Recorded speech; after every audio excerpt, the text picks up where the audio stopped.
Hello students, आज हम BSc fifth semester unit 2 chemistry of alkenes के कुछ इंपॉर्टेंट एमसीक्यूज देखने वाले हैं जो आपके एग्जाम से रिलेटेड हैं। ठीक है, तो देखते हैं पहला ही क्वेश्चन हमारा। The carbon atom involve in double bond in an alkene are. तो जो आपकी कार्बन एटम है जो डबल बॉन्ड में जो इन्वॉल्व होते हैं, ठीक है, तो उनका जो हाइब्रिडाइजेशन है बच्चे वो क्या होती है। तो अगर हम बात करें ईथीन, तो एग्जाम्पल के तौर पे हम ईथीन ले लेते हैं। ठीक है, CH2 डबल बॉन्ड CH2। ठीक है, अगर हम यहाँ एक कार्बन को देखें तो ये दो हाइड्रोजन से मतलब दो सिग्मा बॉन्ड के द्वारा जुड़ा हुआ है और एक आपका सिग्मा बॉन्ड इस डबल बॉन्ड में। ठीक है, तो total number of sigma bond कितने बच्चे? 3 होते हैं। तो सिग्मा प्लस लोन पेयर वाला अगर फॉर्मूला लगाया जाए तो आपका लोन पेयर 0 हो गया, सिग्मा आपके कितने हो गए? 3 हो गए। तो हाइब्रिडाइजेशन हमारी क्या हो जाएगी? sp2 hybridisation. तो इसका जो करेक्ट ऑप्शन है वो आपका क्या होगा? ऑप्शन नंबर बी हो जाएगा, sp2 हाइब्रिडाइजेशन। अगला क्वेश्चन देखते हैं। The journal formula of alkene is. Alkenes का जो जर्नल फार्मूला है वो क्या है? तो अल्कीन्स का जो जर्नल फार्मूला है बच्चे वो क्या होता है? CnH2n। क्या होता है? CnH2n। तो इसका जो करेक्ट ऑप्शन है आपका क्या हो जाएगा? ऑप्शन नंबर सी हो जाएगा। अगला क्वेश्चन देखते हैं। इन विच सॉल्वेंट आर अल्कीन्स सॉल्युबल। तो जो अल्कीन्स हैं आपके कौन से सॉल्वेंट में इनमें से सॉल्युबल हैं, मतलब घुलनशील हैं। तो बात करें एक ही आपका क्या है? वाटर है। वाटर आपका कैसा होता है? पोलर कंपाउंड होता है। ठीक है, पोलर सॉल्वेंट है जिसमें आपका अल्कीन क्या होती हैं? नॉन पोलर होती हैं। तो उनके लिए सॉल्वेंट भी कैसा होगा? नॉन पोलर होगा। तो वाटर में सॉल्युबल बच्चे नहीं होगा। ठीक है, वहीं बात करें हम किसकी? इथाइल अल्कोहल की, ये भी आपका पोलर सॉल्वेंट होता है तो इसमें भी आपका सॉल्युबल नहीं होगा। और अमोनिया, ये भी आपका पोलर सॉल्वेंट होता है। और जो आपका ऑप्शन नंबर डी है कार्बन टेट्राक्लोराइड, ये आपका नॉन पोलर सॉल्वेंट होता है। तो आपका इसमें ये कंप्लीटली सॉल्युबल होगा। ठीक है, तो इसका जो करेक्ट ऑप्शन है हमारा क्या होगा? Option number D. अगला क्वेश्चन देखते हैं। How do the melting point of trans isomers compare to cis isomer for alkenes. जो आपके ट्रांस आइसोमर और जो सिस आइसोमर्स होते हैं उनका जो मेल्टिंग पॉइंट है वो एक दूसरे से कैसे रिलेट करता है अल्कीन्स में। तो इसका जो करेक्ट ऑप्शन है आपका वो ऑप्शन नंबर बी है। क्या है? Option number B. Trans have higher melting points than cis isomer. जो ट्रांस आइसोमर्स होते हैं उसका जो मेल्टिंग पॉइंट है वो ज़्यादा होता है किससे? सिस आइसोमर से, क्योंकि जो इनके बल्की ग्रुप्स होते हैं वो एक दूसरे के अपोजिट साइड में होते हैं। ठीक है, इस वजह से इनका जो क्या हो जाता है बच्चे? मेल्टिंग पॉइंट हाई हो जाता है। तो इसका जो करेक्ट ऑप्शन आपका हो जाएगा क्या होगा? Option number B. Next question देखते हैं। Why do trans isomers of alkene have lower boiling point than cis isomers. तो आपके जो ट्रांस आइसोमर्स होते हैं अल्कीन के, उनका जो बॉइलिंग पॉइंट होता है वो बच्चे वो सिस आइसोमर से कम क्यों होता है? ठीक है, तो बात करें अगर हम सिस आइसोमर की, तो सिस आइसोमर में आपके जो बल्की ग्रुप हैं वो डबल बॉन्डेड कार्बन के एक साइड होते हैं। ठीक है, जिसकी वजह से वहाँ पे पोलैरिटी आ जाती है, कुछ आपका डाइपोल मूवमेंट क्रिएट हो जाता है। ठीक है, उस डाइपोल मूवमेंट की वजह से वहाँ पे स्ट्रॉन्ग इंटरमॉलिक्यूलर फोर्सेस आ जाते हैं, जिस वजह से उनका जो बॉइलिंग पॉइंट है वो ज़्यादा हो जाता है। क्लियर है? जिस वजह से जो उनका बॉइलिंग पॉइंट है वो ज़्यादा हो जाता है। और वहीं अगर हम ट्रांस आइसोमर की बात करें वो लेस पोलर होते हैं। ठीक है, वहाँ पे पोलैरिटी कम पाई जाती है, इस वजह से उनका जो बॉइलिंग पॉइंट है वो कम होता है। किससे? सिस आइसोमर से। तो इसका जो करेक्ट ऑप्शन हमारा क्या हो जाएगा? Option number D. Trans isomers are less polar. ठीक है, नेक्स्ट क्वेश्चन देखते हैं। Ethene is prepared from ethyl bromide. तो इथाइल ब्रोमाइड से ईथीन को किस तरह बनाया जा सकता है? ठीक है, तो पहला है हमारा हाइड्रोलिसिस से, दूसरा है हमारा सिंपल हीटिंग से, ऑप्शन सी है हमारा डी हाइड्रो हैलोजनेशन से, और आपका ऑप्शन डी है नन ऑफ दिस। तो इसका जो करेक्ट ऑप्शन है वो आपका क्या हो जाएगा? ऑप्शन नंबर सी हो जाएगा, डी हाइड्रो हैलोजनेशन। क्योंकि अगर आप इथाइल ब्रोमाइड अगर हम लेंगे तो हमारा क्या होगा? CH3 सिंगल बॉन्ड CH2 और आपका एक Br यहाँ होगा। ठीक है, और वहीं अगर हम इसे यहाँ पे इसे CH2 करें और एक H इस तरीके से दर्शाएं तो आपका एक हाइड्रोजन और HBr निकलकर आपका ये क्या हो जाएगा, डीहाइड्रो हैलोजनेशन हो जाएगा, जिस वजह से जैसे ही ये बॉन्ड आपका टूटेगा यहाँ पे कार्बन कार्बन के बीच आपका डबल बॉन्ड आ जाएगा, जिससे कि आपकी फॉर्मेशन हो जाएगी किसकी, इथीन की। क्लियर हुआ? तो इसका जो करेक्ट ऑप्शन है हमारा क्या है, डीहाइड्रो हैलोजनेशन। अगला क्वेश्चन देखते हैं। The dehydro halogenation of 2-bromobutane with alcoholic KOH yield mainly. तो अगर हम 2-bromobutane की एल्कोहलिक पोटेशियम हाइड्रोक्साइड के साथ अगर हम रिएक्शन कराएं तो आपका जो सबसे ज़्यादा जो हमें प्राप्त होगा वो कौन सा इनमें से कंपाउंड होगा, ठीक है। तो इसका जो करेक्ट ऑप्शन है वो हमारा ऑप्शन नंबर बी है, ब्यूटूइन। क्योंकि जो सेडजेफ रूल है वो ये कहता है कि आप जब भी डीहाइड्रो हैलोजनेशन कराओगे ऐसे किसी कंपाउंड की, तो मेजर प्रोडक्ट में आपका जिसमें सबसे ज़्यादा अल्काइल ग्रुप होंगे वहीं फॉर्मेशन होगा, ठीक है।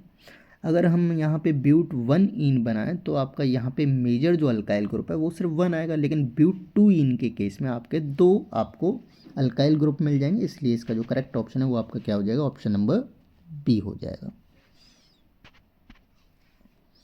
नेक्स्ट क्वेश्चन देखते हैं। Why bromine attacks the double bond in propene, which of the following ion is formed in the first stage of the attack. तो आपका जो ब्रोमीन है वो डबल बॉन्ड जो कार्बन पे जो अटैक करती है प्रोपीन में वो क्यों करती है, और दूसरा आपका इनमें से कौन सा आयन पहली स्टेज में आपको प्राप्त होगा, ठीक है। तो आपको जो ब्रोमीन है वो प्रोपीन पर जब भी अटैक करती है, मतलब डबल बॉन्डेड कार्बन्स पर जब भी अटैक करेगी तो वो फॉर्मेशन करती है बच्चे आपका कार्ब कैटायन की, एक स्टेबल कार्ब कैटायन की, जो आपका स्टेबल होगा, ठीक है। अगर हम तीनों ही केसेस में देखें, चारों केसेस में, तो आपका जो ऑप्शन नंबर ए है वो क्या हो जाएगा हमारा, एक स्टेबल कार्बोकैटायन हो जाएगा। क्लियर है, स्टेबल कार्बोकैटायन हो जाएगा। तो इसका जो करेक्ट ऑप्शन है वो हमारा क्या हो जाएगा, ऑप्शन नंबर ए, क्योंकि आपको यहाँ पे प्लस आई इफेक्ट मिल जाएगा जिस वजह से हमारा जो कार्बन है वो स्टेबलाइज हो जाएगा। Clear, carbocation. अगला क्वेश्चन देखते हैं। Why does a proton H positive, ठीक है, attacking a carbon carbon double bond add to the carbon with least number of substituent. जो आपका प्रोटोन है H पॉजिटिव, ठीक है, वो कार्बन कार्बन के डबल बॉन्ड पर उस कार्बन पर क्यों अटैक करता है जहाँ पे आपका जो सब्सटीट्यूएंट जो ग्रुप है उससे जो जुड़े हुए हैं वो कम हो। क्योंकि देखो अभी अभी हमने प्रीवियस क्वेश्चन में ही डिस्कस किया था, जिससे कि हमारा मोर स्टेबल कार्बोकैटायन जनरेट हो सके। तो इसका भी जो करेक्ट ऑप्शन है वो आपका क्या हो जाएगा, ऑप्शन नंबर डी हो जाएगा बच्चे। क्या हो जाएगा, option number D, a more stable carbocation is generated, जिससे कि आपका कार्बोकैटायन जो है वो स्टेबल जनरेट हो सके, क्योंकि दोनों तरफ से उसे प्लस आई इफेक्ट मिल जाएगा, ठीक है। अगला क्वेश्चन देखते हैं। बेयर्स रिएजेंट इज, इनमें से बेयर्स रिएजेंट आपका कौन सा है। तो आपका जो डाइल्यूट KMnO4 होता है वो आपका क्या होता है, बेयर्स रिएजेंट होता है, ठीक है, डाइल्यूट KMnO4। तो इसका जो करेक्ट ऑप्शन आपका क्या हो गया, option number A. Next question देखते हैं। In the addition of hydrogen halide to a double bond the negative part of the addendum goes to that carbon of the double bond which carries the least number of hydrogen atom is the statement of। Basically जब हम hydrogen halide की जब हम reaction कराते हैं, ठीक है, एक तरीके से एडेनम का मतलब क्या है, एडिशन प्रोडक्ट, ठीक है, कार्बन डबल बॉन्ड जहाँ पे आपके कार्बन कार्बन के बीच डबल बॉन्ड होता है वहाँ पे आपका जो least number of hydrogen atoms पाए जाते हैं, ठीक है, वहाँ पे आपका हैलाइड अटैक करता है, ठीक है, जो भी होगा। और वहीं जो आपका हाइड्रोजन है वो आपका वहाँ पर अटैक करता है जहाँ पे आपका सब्स्टिट्यूएंट ग्रुप जो है वो कम होते हैं, ठीक है। तो ये किसकी स्टेटमेंट है, ये आपकी स्टेटमेंट होती है मार्कोनिकोव रूल की, क्योंकि जो मार्कोनिव के अनुसार था क्या था कि आपका जो हैलाइड एटम है वो वहाँ अटैक करेगा जहाँ पे आपके least number of hydrogen present होते हैं, ठीक है। तो ऑप्शन नंबर 20 का क्या हो जाएगा, करेक्ट ऑप्शन 11 का बी। नेक्स्ट क्वेश्चन देखते हैं। Markovnikov addition of HBr is not applicable to. अब देखो अभी अभी हमने थोड़ी देर पहले डिस्कस किया था इसका रूल क्या होता है, ठीक है। अभी ये क्या कहना चाह रहा है, जो HBr है वो आपका इनमें से किसके साथ रिएक्ट नहीं करेगा, ठीक है। बेसिकली मार्कोनेव का जो रूल है वो इनमें से किसके साथ काम नहीं करेगा। तो पहला ही ऑप्शन है प्रोपीन। बेसिकली जो आपका मार्कोनेव को जो रूल है वो बच्चे आपके असिमेट्रिक अल्कीन्स पर काम करता है ना। तो आपका जो प्रोपीन है वो क्या है, एक असिमेट्रिक है। वहीं जो आपका ब्यूट 1ईन है ये भी आपका क्या है, असिमेट्रिक हो जाएगा, ठीक है। क्योंकि आपका ये एक तरफ आपकी क्या है CH3 CH2 और आपका CH डबल बॉन्ड CH2, ठीक है। वहीं जो आपका C है पेंट 1ईन, ये भी आपका असिमेट्रिक है। लेकिन बात करें ऑप्शन नंबर डी की, ये क्या है आपका ब्यूट 2ईन, ये आपका क्या है सिमेट्रिकल मॉलिक्यूल है, सिमेट्रिकल अल्कीन है। तो यहाँ पर ये रूल क्या है, एप्लीकेबल नहीं होगा मार्कोनिकोव का, ठीक है। तो ऑप्शन नंबर डी क्या है इसका करेक्ट ऑप्शन हो जाएगा, क्योंकि जो ब्यूट 2ईन है वो बच्चे आपका क्या है सिमेट्रिकल अल्कीन है। Which of the following compound will react readily with Br2 in CCl4। इनमें से जो कौन सा कंपाउंड है वो Br2 के साथ CCl4 की प्रेजेंस में रिएक्ट करेगा, ठीक है। तो बेसिकली कार्बन टेट्राक्लोराइड की प्रेजेंस में Br2 का ये एडिशन रिएक्शन है हमारी। और अगर ऑप्शन नंबर A, B और C में आपका तीनों में ही मल्टीपल बॉन्ड नहीं है, ठीक है, तो आपका यहाँ पे एडिशन रिएक्शन हो नहीं सकती, यहाँ पे आपका सब्स्टिट्यूशन होगा। बात करें ऑप्शन नंबर डी की, यहाँ पे आपका क्या है मल्टीपल बॉन्ड बच्चे प्रेजेंट है, डबल बॉन्ड, जिस वजह से आपका क्या हुआ एडिशन प्रोडक्ट आपको मिल जाएगा। दोनों जगह से आपका जो डबल बॉन्ड है वो आपका ब्रेक डाउन होगा और दोनों ही कार्बन पे आपका Br2 जाकर अटैच हो जाएगा, क्लियर है। तो इसका जो करेक्ट ऑप्शन है वो आपका क्या हो जाएगा, ऑप्शन नंबर डी हो जाएगा, CH3 CH double bond CH2। अगला क्वेश्चन देखते हैं। The disappearance of the purple colour of KMnO4 in its reaction with alkene is known as. जो KMnO4 का जो आपका बेयर्स टेस्ट होता है, ठीक है, बेयर्स रिएजेंट होता है बच्चे, उसका जो डी कलरेशन है, बेसिकली जो उसका जो पर्पल कलर है वो आपका डिसअपीयर हो जाता है, किस वजह से। ये आपका जो बेयर्स टेस्ट होता है जो कि आपका अनसैचुरेटेड अल्कीन्स के लिए होता है, मतलब अनसैचुरेटेड कार्बन्स के लिए। तो आपका ये क्या हो जाएगा, ऑप्शन नंबर ए हो जाएगा, बेयर्स टेस्ट होता है। इसके अनुसार आपका जब भी आप KMnO4 का रिएक्शन कराते हो अनसैचुरेटेड हाइड्रोकार्बन से, तो जो आपका पर्पल कलर है वो आपका डिसअपीयर हो जाता है, ठीक है।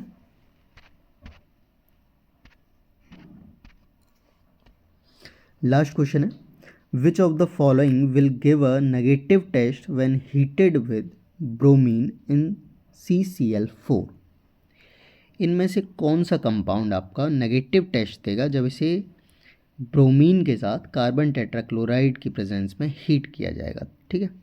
तो इसका जो ऑप्शन नंबर ए है ब्यूटेन, वहीं आपका करेक्ट ऑप्शन है। क्योंकि बच्चे अभी हमने थोड़ी देर पहले देखा, जो हम ब्रोमीन की रिएक्शन हम कार्बन टेट्राक्लोराइड की प्रेजेंस में हम कराते हैं तो एडिशन रिएक्शन होती है, ठीक है।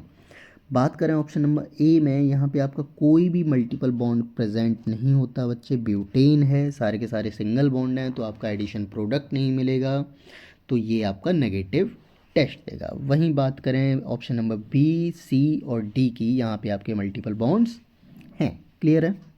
चलिए आज के लिए इतना ही, थैंक्स फॉर वॉचिंग।